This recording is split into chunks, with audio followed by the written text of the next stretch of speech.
여러분 안녕하십니까. 9월 13일 토요일 넘치는 우리 교회 매일 묵상 시작하도록 하겠습니다. 오늘 본 말씀은 스바냐 3장 1절부터 8절까지 말씀입니다. 어제 본문에 우리가 예루살렘을 중심으로 동서남북에 있는 그 나라들에 대해서 살펴봤단 말이에요. 기억나세요? 동쪽에는 모압과 암몬, 서쪽에는 블레셋, 남쪽에는 구스, 북쪽에는 아수르에 대해서 하나님께서 어떻게 심판하실 것인가에 관한 것들을 살펴봤습니다. 사실은 여기까지만 하면 이스라엘의 승리를 노래하는 진짜 멋지다 이런 스바냐서가 될 것 같은데, 그 나라들뿐만 아니라 또 한 도시 혹은 나라에 대해서 하나님께서 멸망과 심판을 이야기하십니다. 1절에 보면요, 패역하고 더러운 곳 포악한 그 성읍이 화했을진저, 이렇게 얘기합니다. 패역하고 더럽고 포악한 성읍이 있다라고 이렇게 말합니다. 굉장히 이렇게 평가를 절하해버리는 이 성읍의 이름이 바로 예루살렘인 겁니다. 그러니 이 스바냐의 이런 말씀을 듣던 사람들이 얼마나 놀랐겠어요. 지금 암몬하고 모압, 그리고 블레셋, 그리고 구스, 그리고 아수르, 이 나라들을 다 심판하시겠다라고 하시는 이 하나님의 말씀을 이 스바냐가 전했을 때 굉장히 좋아했을 거란 말이죠. 이제 우리 주위에 있는 저 나라들은 다 심판당하겠구나. 근데 갑자기 누굴 얘기합니까? 패역하고 이렇게 얘기하는 거예요. 여러분, 패역한다는 말이 무슨 말이냐면 반역이라는 뜻이거든요.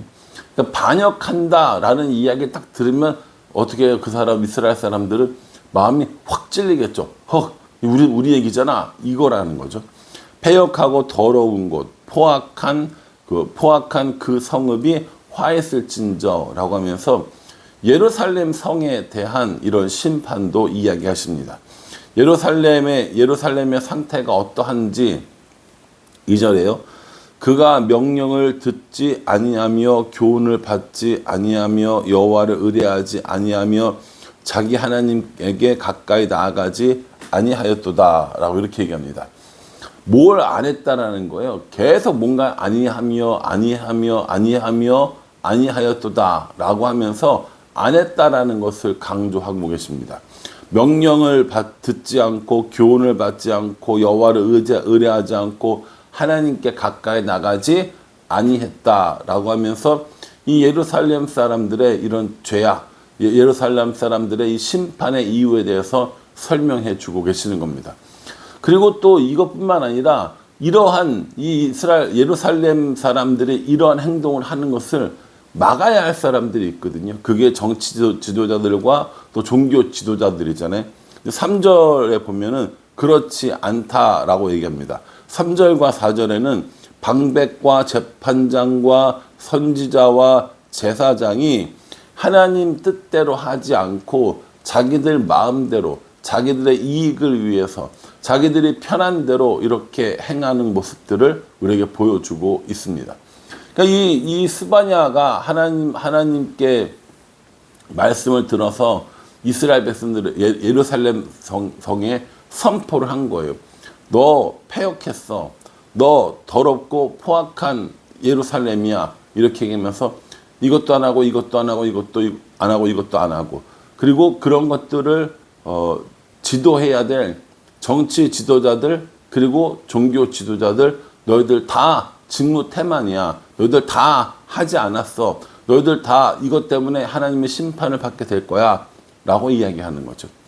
그러면서 스바냐가 뭘 얘기했냐면, 너희들은 그렇지만 하나님은 그러지 않으셨어 라고 하는 것을 보여줍니다. 5절에요. 그 가운데 계시는 여호와는 의로우사 불의를 행하지 아니하시고 아침마다 빠짐없이 자기의 공의를 비추시거늘 불의한 자는 수치를 알지 못하도다 라고 이렇게 얘기합니다. 그 가운데 계시는 여호와는, 그 가운데가 어떤 가운데입니까? 패역하고 더럽고 포악한 예루살렘 가운데 계시고, 또 아무것도 하지 않는 그 예루살렘 가운데 계시고, 정치적으로 종교적으로 자신들의 직무에 태만한 그들 가운데 계시는 하나님이란 뜻이거든요. 그 하나님은 어떻게 하십니까? 그 하나님은 의로우시고 불의를 행하지 아니하시고 아침마다 끊임없이 자기의 공의를 비추시는 하나님으로 이렇게 설명해 주고 있다라는 겁니다. 하나님께서 명령한 혹은 하나님께서 원하시는 일들을 아무것도 하지 않는 이스라엘 백성들이지만 여전히 하나님께서는 그 가운데 계시고 그들을 지키시고 그들을 보호하시는 이런 은혜를 보여주고 계시다라고 이렇게 이야기합니다. 그러니 여러분, 이 이스라엘 사람들은 지금 자신들의 의무, 자신들이 해야 될 일, 하나님께 순종하지 않는 것들을 순종해야 하는 것들을 하지 않고 있지만 하나님은 여전히 그 가운데 계시다라는 겁니다. 하나님 여기 보면 그 가운데 계시는 여호와라고 말씀해 주시거든요. 이거는 이 스바냐서를 전체적으로 읽어가는데 굉장히 중요한 표현입니다. 그 가운데 계시는 여호와라는 거죠. 그렇게 이스라엘 백성들의 패역했을지라도 더럽고 포악할지라도 자신들의 의무를 실행하지 않을지라도 그럼에도 불구하고 그 가운데 계시는 여호와 이렇게 이야기하고 있는 것이죠. 이렇게 이스라엘 백성들이 하나님 앞에 자신들의 의무, 자신들의 해야 될 일을 저버리고 있지만 하나님께서는 이들을 향해서 뭐라고 이야기하시냐면 7절에 내가 이르기를 너는 오직 나를 경외하고 교훈을 받으라. 그리하면 내가 형벌을 내리기로 정하기는 하였지만 너의 거처가 끊어지지 아니하리라 하였으나 그들이 부지런히 그들의 모든 행위를 더럽게 하였느니라. 이렇게 얘기합니다. 여기 뭐라고 나와 있어요? 오직 나를 경외하고 교훈을 받으라. 나를 경외하고 교훈을 받으라. 하나님이 우리한테 해주시는 명령은 사실은 참 비슷비슷합니다. 어떤 거냐면 하나님을 경외하고 하나님의 계명을 지키고 여기 스바냐는 그랬죠. 말씀에 순종하고 말씀을 따르고 이런 내용들. 하나님을 하나님으로 인정하고 하나님이 아닌 것들에게 절하지 아니하며 하나님만 경배하고 하나님께만 제사 지내는 것, 그리고 그 말씀에 순종하고 그 계명을 지키는 것, 그 약속을 기억하는 것 등등등등. 하나님께서 우리에게 원하시는 건 단어만 다를 뿐이지 사실 비슷합니다. 하나님을 사랑하고 말씀에 순종하라는 것. 아마 이 정도로 이야기할 수 있지 않을까 싶거든요. 근데 하나님께서 너희는 나를 기억하고 내 교훈을 받고 나를 경외하고 그렇게 하면 내가 너에게 형벌을 내리긴 내릴 건데 너희를 완전히 멸하고 거처가 끊어지기는 안 할게 라는 거죠. 형벌하겠다는 겁니다. 죄악에 대해서 형벌을 하고 징계하겠지만 완전히 끊어지게 하지는 않겠다. 완전히 다 멸망하게 하지는 않겠다 라고 이야기하시는 거예요. 근데 사람들이 어떻게 하느냐? 그 7절 마지막에 그들이 부지런히 그들의 모든 행위를 더럽게 하였느니라 이렇게 얘기합니다. 저는 이 부지런이라는 말에 참 마음이 다 꽂혔어요. 왜냐하면 그들의 모든 행위를 더럽게 하는 일에 뭐 한다는 거예요? 부지런하다라는 겁니다. 하나님을 섬기는 일, 하나님을 사랑하는 일, 하나님의 계명을 지키는 일에 부지런한 것이 아니라 뭐에 부지런하대요? 네, 하나님 앞에 자신들을 더럽게 하는 것, 불순종하는 것, 하나님을 따르지 않는 이 일에 부지런하다라고 이야기하거든요. 이게 누구 얘기인 거예요? 이 예루살렘 사람들 얘기입니까? 아니요. 딱 우리들 모습인 거죠. 아니, 딱 저의 모습이라고 저는 이 말씀을 보면서 생각을 했습니다. 좋은 일, 해야 할 일, 하나님을 사랑하는 일, 말씀을 따르는 일, 순종해야 될 일, 이런 일에 좀 부지런해야 되거든요. 그런데 뭡니까? 죄를 짓는 일, 올바른 일을 하지 않는 일, 잘못된 선택을 하는 일, 이런 일에는 참 부지런히 결정하고 선택하고 따르는 저의 모습을 볼 때가 참 많이 있습니다. 신앙으로 살아가는 일은 부지런하지도 않고 신앙으로 결단해야 될 때도 부지런하지 않은데 오히려 신앙적이지 않은 나의 이익을 구하는 데는 어쩜 그렇게 약삭빠르고 정말 민첩하게 부지런하게 움직이는지 그런 저의 모습을 보게 됩니다.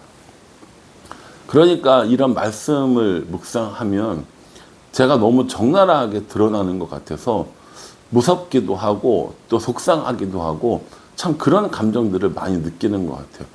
그런 거 있잖아요. 마음이 들킨 것 같은. 저는 이 부지런히라는 이 단어에 제 마음이 다 들킨 것 같은 그런 생각이 들었습니다.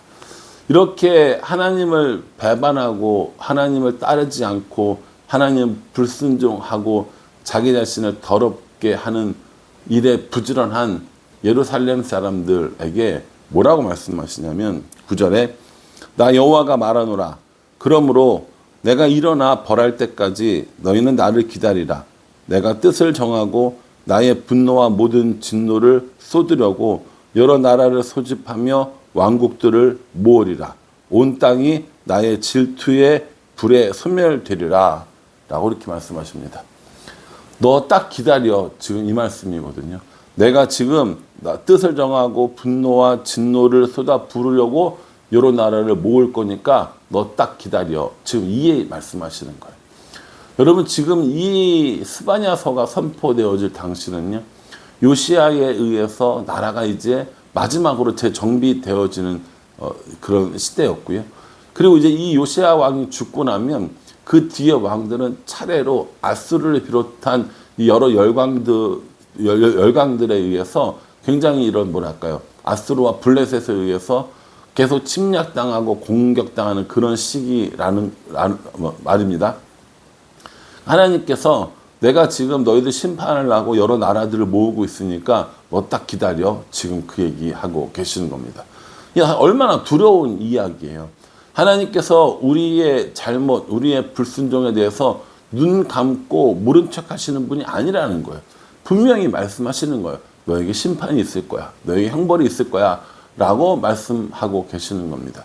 사랑하는 성도 여러분, 우리 하나님은 사랑의 하나님이십니다. 뿐만 아니라 공의의 하나님이십니다.